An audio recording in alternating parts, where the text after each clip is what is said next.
Siguro mindset lang. Pag nasa court ako, talagang binibigay ko naman yung best ko para sa team ko pag nasa labas.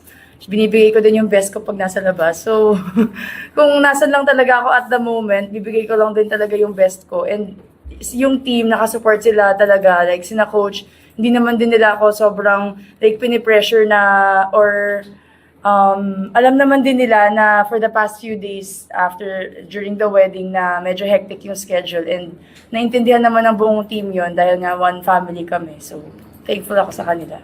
Nagulat nga kami, naging sorry na.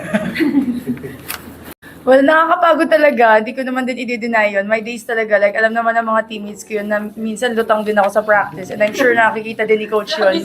My days na walang-wala rin talaga. And yun, and I'm thankful lang kasi naiintindihan din nila. Kasi yun nga, maaga yung practice namin and my days na wala rin talaga akong tulog. So, naiintindihan naman din nila kapag as long as nandun ako. So, sabi ko naman kay Coach, basta nandun din talaga ako. And yun, thankful ako kasi may times na nag-absent ako, nagli-leave ako, pumapayag si Coach. So, understanding talaga sila lahat.